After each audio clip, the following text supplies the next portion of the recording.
Hello दोस्तों, तो आपका एक बार फिर से स्वागत है आपके अपने यूट्यूब चैनल ज्ञान की दुनिया ऑफिशियल में। तो दोस्तों, आपका स्वागत है इस सप्रसंग व्याख्या वाले वीडियो में। यदि आप हमारे इस वीडियो का पार्ट फर्स्ट नहीं देखे हैं तो ज़रूर देख लीजिएगा और मैंने इस वीडियो का लिंक डिस्क्रिप्शन में दे दिया है। तो चलिए दोस्तों, क्वेश्चन को शुरू करते हैं कि धानी सो पुरुष जस कीर्ति जासु, फूल मरे पे मरे न बासु। तो दोस्तों, प्रस्तुत पंक्तियां हमारे पाठ्य पुस्तक के करवक कविता से ली गई है। इस कविता के कवि मलिक मोहम्मद जायसी हैं।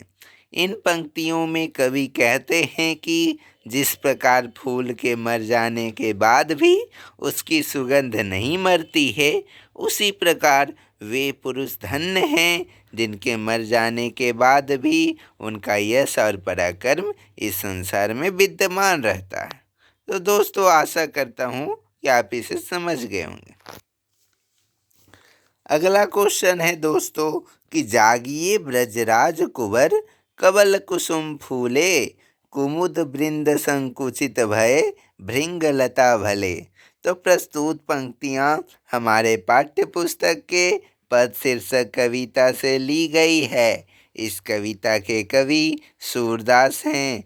इन पंक्तियों में कवि कहते हैं कि माता यशोदा अपने पुत्र कृष्ण को सुबह होने पर जगा रही हैं। वह कहती हैं कि हे ब्रज के राजकुमार, अब जाग जाओ। देखो, कमल के सुंदर सुंदर पुष्प खिल गए हैं तथा कुमुद भी बंद हो गए हैं। और कुमुद लिली को कहते हैं दोस्तों। अगला क्वेश्चन है कि आपुन खात नंद मुख नावत, सो छवि कहत न बनिया। तो प्रस्तुत पंक्तियाँ हमारे पाठ्य पुस्तक के पद शीर्षक कविता से ली गई है। इस कविता के कवि सूरदास हैं। इन पंक्तियों में कवि कहते हैं कि श्री कृष्ण नंद की गोद में बैठकर भोजन कर रहे हैं। वह खुद भी खाते हैं और कुछ नंद जी के मुंह में भी डालते हैं, यानी उन्हें भी खिलाते हैं। इस मनोरम छवि का वर्णन करते नहीं बनता है। तो आशा करता हूँ दोस्तों कि आपको यह समझ में आ रहा होगा। तो अब अगला क्वेश्चन है दोस्तों, कछुक खात कछु धरनी गिरावत, छवि निरखती नंद रानिया। तो प्रस्तुत पंक्तियाँ हमारे पाठ्य पुस्तक के पद शीर्षक कविता से ली गई है। इस कविता के कवि सूरदास हैं।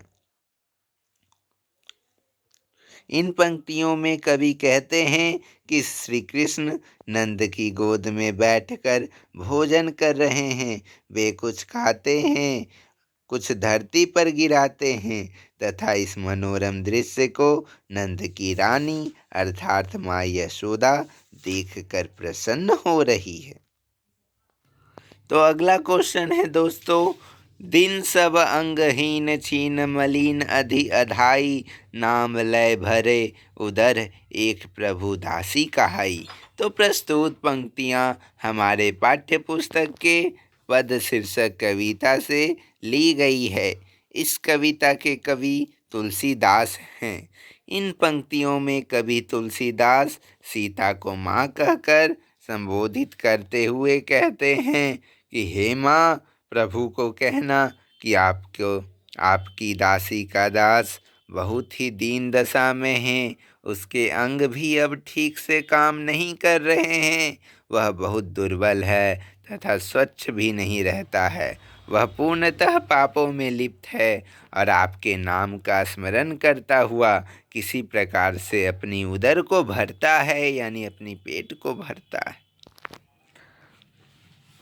अगला क्वेश्चन है दोस्तों कि प्रतिभट कटक कटीले केते, काटी काटी कलिका सी किलकी, कलियु देती काल को। क्या है पंक्ति दोस्तों कि प्रतिभट कटक कटीले केते, काटी काटी कालिका सी किलकी, कलियु देती काल को। तो प्रस्तुत पंक्तियाँ हमारे पाठ्य पुस्तक के कविता शीर्षक कविता से ली गई है। इस कविता के कवि भूषण हैं। इन पंक्तियों में कवि ने छत्रसाल की वीरता का वर्णन किया है। कवि कहते हैं कि हे राजन, आपकी तलवार अत्यंत प्रलयकारी है, जो शत्रुओं के दल का संहार करती है, और ऐसा प्रतीत होता है कि जैसे माता काली को प्रसन्न करने के लिए प्रसाद अर्पित कर रही हो। तो अगला क्वेश्चन है दोस्तों, राष्ट्रगीत में भला कौन वह भारत भाग्य विधाता है, फटा सुथना पहने जिसका गुण हर चरना गाता है। तो दोस्तों, प्रस्तुत पंक्तियाँ हमारे पाठ्य पुस्तक के अधिनायक शीर्षक कविता से ली गई है। इस कविता के कवि रघुवीर सहाय हैं।